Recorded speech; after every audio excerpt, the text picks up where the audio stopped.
Le code génétique, le génome, l'ADN, c'est sûrement des notions qui vous parlent et pourtant, ce ne sont pas des synonymes. Et c'est bien important de comprendre ce que c'est parce que ça va être notre base pour étudier les super-pouvoirs. Salut, je m'appelle Greg et je suis généticien. Bienvenue dans le Marvel Scientist Universe, le projet de recherche pour développer nos super-pouvoirs. Et aujourd'hui, on va parler du code génétique. Arrête un petit peu là. On entend souvent dire que l'information génétique contenue dans nos cellules, c'est un petit peu le plan de montage de notre corps. Oui, sauf que moi, quand je pense plan de montage, je pense à ça. Hein, et pas à ça. Dans le meilleur des cas, j'arrive à imaginer un truc comme ça. Mais j'ai un peu de mal à imaginer comment un plan de montage contenu dans nos cellules pourrait me faire lancer des lasers avec les yeux, non? Salut Alban, t'as 3 minutes pour nous expliquer ou 5 minutes? Salut Greg. Bon alors ça c'est toi. Enfin disons ce sera toi. Peut-être. Bon si je zoome sur ta peau, je vois qu'en fait elle est composée de plein de cellules.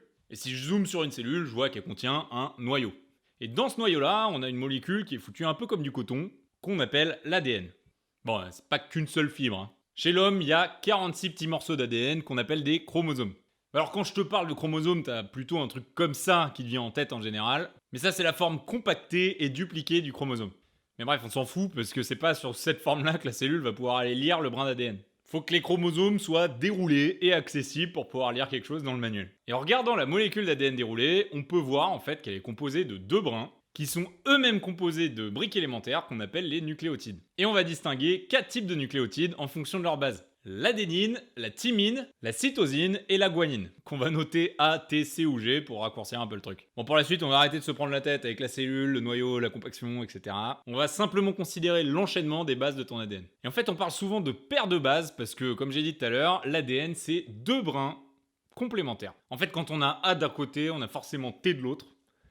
Et quand on a C d'un côté, on a forcément G de l'autre. Et vice versa. Donc en fait, les deux brins, ils disent la même chose, quoi. C'était pas complètement la peine d'en avoir deux. Mais en fait, si. Pour la stabilité chimique de la molécule, et puis pour réparer si jamais il y a un blême, quoi. En fait, c'est un truc qui se pète, c'est pas mal d'avoir une sauvegarde sur l'autre brin. Mais bon, pour ce qui nous concerne, on va encore simplifier le truc et on va représenter un seul brin pour le reste de la vidéo. Ah voilà, on y voit plus clair comme ça. Merci Alban. Si vous ne connaissez pas la chaîne d'Alban, allez voir, ça s'appelle 5 minutes pour comprendre. Et si ça vous intéresse d'apprendre des trucs sur tous les sujets, franchement, allez-y. Il y a même des vidéos qui parlent de génétique humaine. Donc forcément, c'est cool, j'aime. Je vous mets le lien de la chaîne en description, ok? Bon, mais c'est pas ça que je voulais dire. En fait, on peut encore simplifier la visualisation, si je reviens à mes chromosomes. Hein. On a dit qu'on avait 46. Donc ça fait 46 suites de lettres comme ça, hyper longues. Mais en fait, 23 chromosomes viennent de notre mère et 23 viennent de notre père. Du coup, le chromosome 1 de maman et le chromosome 1 de papa, bah, c'est les mêmes. Enfin, ils n'ont pas les bases arrangées de la même manière, hein, c'est un petit peu différent, mais globalement, il y a la même taille et la même fonction. Donc si je mets côte à côte les deux chromosomes, bah, je peux résumer comme ça. Là, papa et maman sont pareils, ça fait AA.